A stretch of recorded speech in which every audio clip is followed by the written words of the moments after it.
Hey folks, welcome to The Artist's Craft. I am your host Stacey Cochran, and we've got an outstanding show for you this week. I had the opportunity to interview memoir author Nancy Stolfo-Corti, whose book The Other Side of Tuscany has become a best-selling sensation. Nancy is a local author living here in the Raleigh area of North Carolina, and her book The Other Side of Tuscany it chronicles her life living in Italy as an expatriate, and it's just an outstanding memoir, and I had a blast interviewing her. So she is on tap as our main interview for this week's episode of The Artist's Craft here on Raleigh Television Network Channel 10. I should say, if you're watching this show and you've ever considered writing a memoir, perhaps like Nancy's, I would encourage you to check out the Raleigh Write to Publish group. On Saturday, January 16th, 2010 at 6:30 p.m., I'll be moderating a panel discussion at Quail Ridge Books on the topic, How to Write a Memoir. So if you're watching the show, if you happen to catch the show on the Raleigh Television Network, and you've considered writing a memoir about your life, perhaps you have a unique life story that you'd like to tell, and if you've considered writing it or perhaps even publishing your memoir, I would encourage you to check out our event on Saturday, January 16th, 2010 at 6:30 p.m. at Quail Ridge Books, titled How to Write a Memoir. It's a free event to attend. It's the main monthly event for the Raleigh Write to Publish group, a group I organize, the most active writers group in the state of North Carolina, which is also a free writers group to join as well. And our main monthly event on Saturday, January 16th is going to be with Nancy Stolfo-Corti, whose interview I'll be featuring on this week's episode of The Artist's Craft. And we'll also have on the panel at Quail Ridge on January 16th, Elaine Orr. Elaine is a professor in the English department at North Carolina State University, and she is also the author of the memoir Gods of Noonday, which details her life growing up in South Africa, as well as her battle with cancer. So if you're looking for inspiration here at the start of 2010, perhaps you've considered writing a memoir before, or you've thought you have an interesting story that you'd like to get out to readers, I would encourage you to check out our event on Saturday, January 16th, 2010 at 6:30 p.m. at Quail Ridge Books. It's a free event to attend. I'll be moderating the discussion with Elaine Orr and Nancy Stolfo-Corti. So this brings us to our actual interview for this week's episode of The Artist's Craft. Like I said, I had the opportunity to sit down with Nancy in studio at the Raleigh Television Network studio and talk to her about her life, her experience, and her memories that went into her book, the memoir, The Other Side of Tuscany. So enjoy the interview, folks. Hope to see you on January 16th as well. So we're here with Nancy Stolfo-Corti, and she is the author of The Other Side of Tuscany. Thank you very much, Nancy, for joining us in the studio. Tell me a little bit about what the book is about.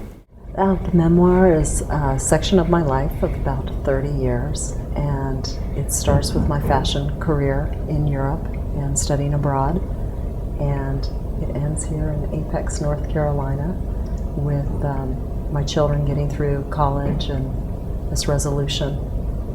But it's a story of infidelity and forgiveness in this journey and healing this very painful story. Why did you feel the need to write it? What motivated you? What drove you to want to write The Other Side of Tuscany? Well, there was a point in my life where I really hit a low, and my husband and I were breaking up, and he was taking my children and my family with him. Even though physically we were here in the States, he had come, and I was standing in the middle of wreckage of what used to be my life, and no one seemed to understand or want to hear my side of the story. So it started actually as a letter to my children, where I was asking them forgiveness, and it was about this time of year. and with the holidays. And I can remember it was one of the loneliest Christmases of my life. Everyone had walked out of my life. And I felt like there was something terribly wrong with that. My husband had been having affairs after affairs after affairs. And the moment I decide I want a divorce and want to move on with my life, I'm the guilty one. And it didn't make sense. So I needed to tell my side of the story. Where do you think that guilt came from? Was it totally from your family? Was it internal? Was it a little bit of both? It was a little of both. I think I had an affair, but I was very open about it with my children after I had decided that we were going to move on. My husband had asked me for an annulment in 1998, and from that moment on, to me, we were no longer married. Anyone that asked you for an annulment, which I did not grant, it seemed like everything was over, but I tried to keep the family together as much as I could. I was very busy raising my children. When they finally graduated from high school, and I was sending them off to college, I said, that's it. I'm getting on with my life now. And when I made that decision, my family did not support me in that decision. And then everything started to come out about my husband's lovers, and it just got really messy, very messy. And it was almost like I had to reconstruct my history. His lovers had done a really good job of rewriting my reputation in Italy. And this was upsetting to me. My children would go back to Italy and they didn't see their mother, the fashion designer. They saw their mother, an opportunist, gold digger, and that's not who I was. So I pulled out all the equity of my home, quit my job, and for 8 months I went and reconstructed what had happened and tried to right all the inconsistencies. Do you feel like you begin to believe other people's perceptions of you, or their sort of this negative view of you, and that writing the book is a way of reorganizing your thoughts about it, reconstructing your memories? Yeah, part of it was the reconstruction process. I felt like I was looking at a train yard and there were train cars scattered everywhere. I had journal entries, I had airline tickets. I could kind of establish what had happened in those years, but I couldn't establish when it actually went south, other than when my husband had a really serious car accident, and then he had two. But at that point, things really started to sour, and I was like a superwoman over there. I ran a restaurant, I took care of his mother who had Alzheimer's, I had 3 small children when the birth rate in Italy was less than 1 per couple, and I was always happy. That was the way I was brought up. You got through it, and you did what you needed to do. So there had to be something wrong with me. I had to be on cocaine. Who could have that much energy? But anyone that knows me knows that I am just the Energizer Bunny. People were very jealous. They were jealous of us. We were a very beautiful couple together. And my husband had had a lot of women before we were married. And these women continued to be in his life. How does your view of yourself differ now, having written The Other Side of Tuscany, in contrast to where you were at the start of this journey? When I started, I really just wanted to almost hurt the people that were in the book, the lovers of my husband. I wanted to ask my children for forgiveness and just set the record straight and then die and just fall off the face of the earth. Just say, this is my story, goodbye. At least you know the truth now. But now I feel empowered. I feel I found that woman I was before I went to Tuscany. I was a very strong, very wild-spirited, but I was creative, and I just had all this life in me that got sucked out of me in Tuscany. And I think it happens to a lot of people. And once they're in, even anywhere, when you go to another country and you're living there, even though people envision this place as magical and think everything is perfect here because it's so beautiful. Well, the problems that we have here or anywhere are still there. Domestic violence lives everywhere. It doesn't matter if it's Paris or Florence. And that was very hard. I had girlfriends that I would call and I would complain about something that had happened, and they'd say, "Oh, come on, you live in Tuscany." And I couldn't believe it. It was like, just because I'm living in Tuscany, I have to support someone hitting me or being verbally abusive to me and humiliating me. It sounds like you didn't really have anybody that really got who you were and really valued you in a way that was fulfilling to you. It's like you were just ornamentation. You were there to be the wife. You were there to help with the restaurant or to, Well, I think I know that one of the expressions my husband would always say to me was, "You can talk because you have a mouth." And it comes from when you look a certain way in Italy, and I was very beautiful as a young woman in Italy. They just assume that you have nothing else to offer. Everything you have is on the outside. And I had so much more, and no one wanted to hear my voice. No one could understand why I would work with the Special Olympians over there. They thought that was really odd, why I would pick up broken people. But that was very much a part of who I was. So for them, there had to be a gimmick. There had to be something wrong with me. So what is it that makes you want to work with broken people? What is it? Is it compassion ultimately? What drives you to want to help others? Who's to say who is broken? There is no measuring sticks out there.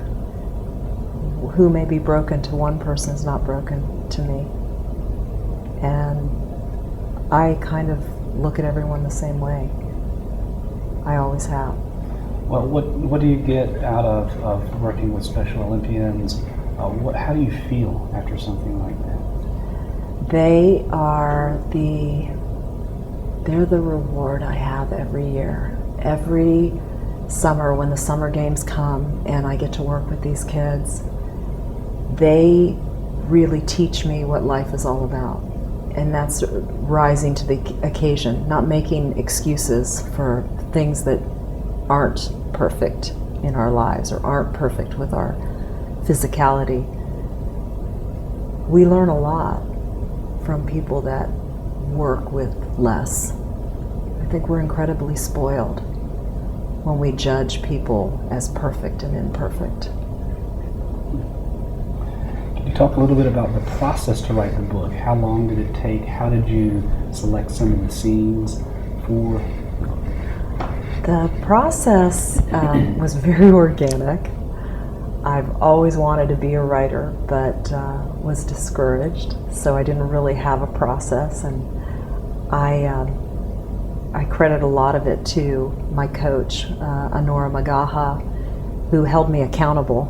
And once I made a commitment, I will do anything for someone else before I do it for myself.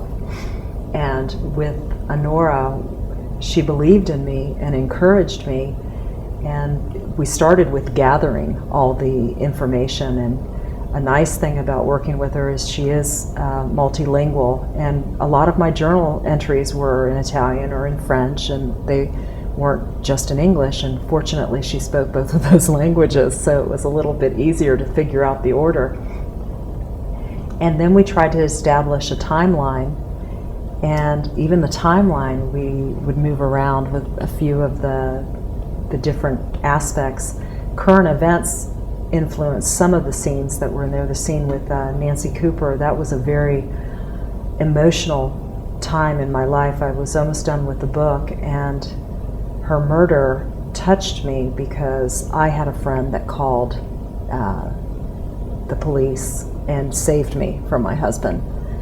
And my friend had that courage to step out of minding her own business and taking care of her friend. And I really commend those people that tried to get involved in that, and that really pushed a few of the themes that were in the memoir. And there's a central theme of why women sometimes go into these abusive relationships. Usually something has happened to them when they were younger, and it was really a journey of myself understanding why I kept making the same mistake. I kept looking back at even boyfriends that I'd had, and they were all abusive, and I'm thinking, why did I have such low self-esteem? And sometimes we forget about things that happen to us because we don't want to remember them.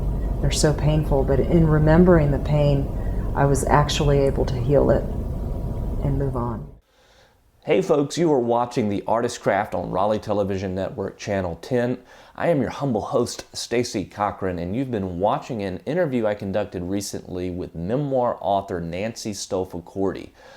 Nancy's book is titled The Other Side of Tuscany. If you're watching the show and you've thought about writing your own memoir, if you've got an interesting life story that you'd like to tell, to write, or possibly even publish, I would encourage you to check out an event with Nancy Stolfo-Corti, the author of The Other Side of Tuscany, on Saturday, January 16th, here in beautiful Raleigh, North Carolina. You can kick off your New Year's with a free panel discussion at your local independent bookstore, Quail Ridge Books. I'll be moderating the panel for the Raleigh Right to Publish group with Nancy as one of our special author guests, as well as NC State University writing professor Elaine Orr, who is the author of Gods of Noonday. Both of these outstanding authors will be our featured guests for our main monthly meeting for the Raleigh Right to Publish group, again on Saturday, January 16th at 6:30 p.m. at Quail Ridge Books. Now, this event is free to attend. It is the main monthly event for the Raleigh Right to Publish group. I organize the Raleigh Right to Publish group, which is a free writers group to join. It is the most active writers group in the state of North Carolina. It's free. There's no membership charges to join our group, and you can find out all about the Raleigh Right to Publish group at our website, writers.meetup.com/500. That's 500. At the website, writers.meetup.com/500, you'll find out about all of the events that we have coming up on the calendar for 2010. Again, our main monthly event we host at Quail Ridge Books. It is a free event to attend. It's free to join the Raleigh Right to Publish group, so why not get off your butt and instead of just watching TV, you can participate in an active, thriving writers group here in your town, Raleigh, North Carolina. It's free to attend. You can get involved and have fun and meet some other writers and pen that memoir you've been thinking about writing for a long time. Again, you can find out all about the group at the website writers.meetup.com/500. Our main monthly event for the month of January is going to be on January 16th, Saturday at 6:30 p.m. And you can find out the details about that event at the website writers.meetup.com/500. One of the authors that we'll have on the panel on Saturday, January 16th at 6:30 p.m. is Nancy Stolfo-Corti, whose interview you've been watching here on The Artist Craft on Raleigh Television Network, Channel 10. I am your host, Stacey Cochran, and let's go back into the latter half of the interview with Nancy. Enjoy. I hope to see you on January 16th, folks. Take care and have a happy New Year's. Things were different when they were married. My mom and dad had an arranged marriage. My mother was in this country and my father wanted to come, and they were no longer giving green cards to Italians. There were too many of us. So they were married in an arranged marriage, and he had to wait 9 months in Canada. And in that period, they fell in love because they wrote letters back and forth. But they barely knew each other. They were technically married, but they had barely known each other. And then they remarried in the church. And their whole marriage was an adventure together. They became entrepreneurs. They became citizens together. I mean, my dad became a citizen when I was 5 years old, and he would learn English and walk around the house and recite the Declaration of Independence, that he needed to know it, and we knew it too, just reciting it with him. So they had this wonderful partnership, and they were like just two lost souls that had come together in this new land, and they were really going to shake all the opportunity they could out of this gift that they were given, a second chance in this country. Can you describe a memory, one memory from your childhood that kind of epitomizes happiness or the love that your mom and dad had for one another and with you involved? Is there a trip, a memory, something that comes to mind? My dad was just the most creative person, I think, that has ever walked this earth. And I can remember they had to go to a ball one time at the Biltmore. And my mom was a wonderful seamstress, but we didn't have a lot of money. And he made her a hat with gum paste flowers and a purse out of gum paste, like wedding cake. And she made herself a dress out of newspaper. And it just had a big, beautiful sash. And they went to this ball, and my dad obviously had tuxedos because he worked in the hotel. But they were in all the papers, and it was just this, he was so loving in how he was going to help her. And my mom was very traditional, so she didn't have the vision of, I can't do this. And he's like, no, we'll do something. It's almost like the duct tape prom dress now that gets all the media splash.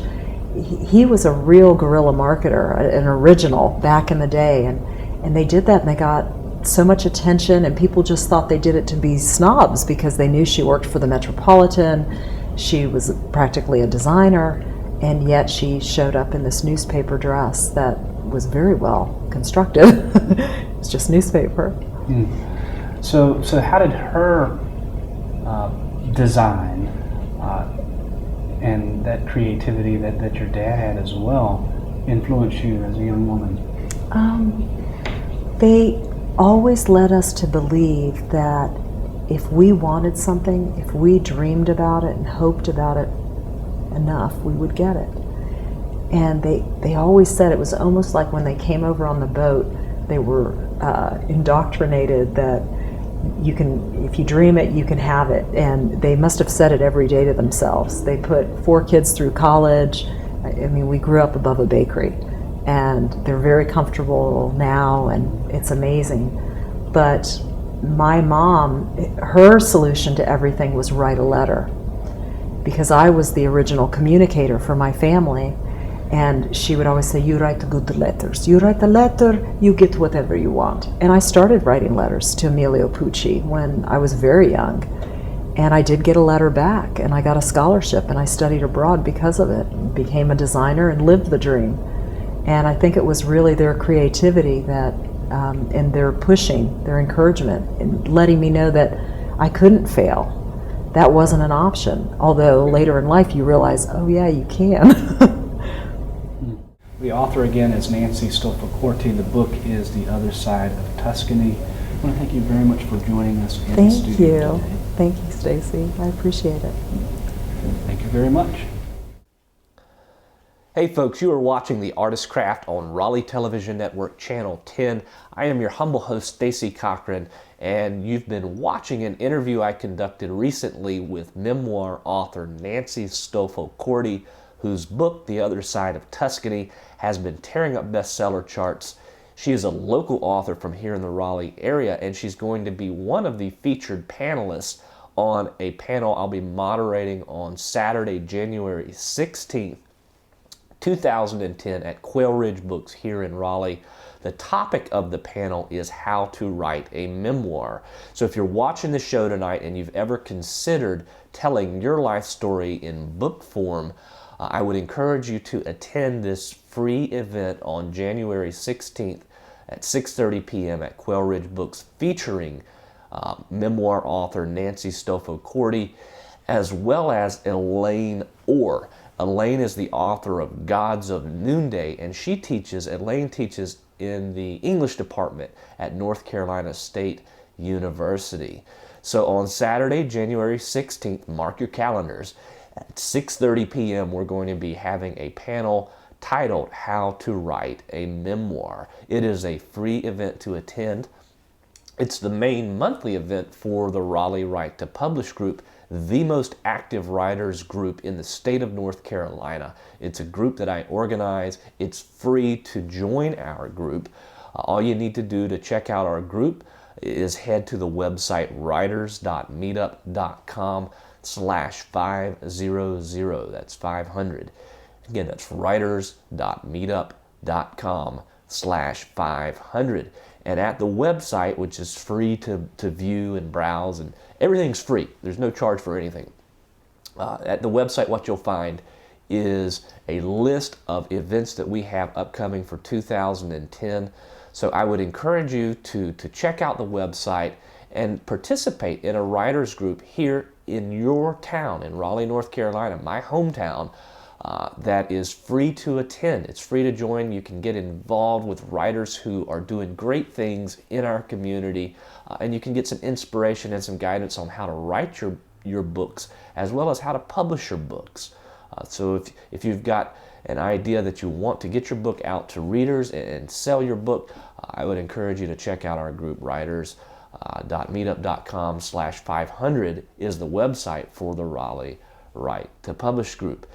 Well, I am your host, Stacey Cochran, and we are just about out of time here on this week's episode of The Artist's Craft.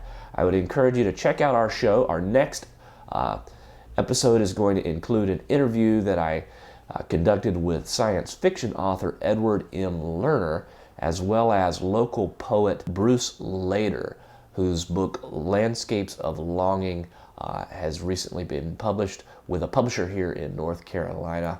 So for all of us here at The Artist's Craft, I am your host, Stacey Cochran, wishing you all the very best in 2010 and hoping that I can encourage, inspire, and motivate you to pick up pen and paper or computer keyboard and write your way to an outstanding, beautiful, wonderful 2010. Thanks so much for watching The Artist's Craft.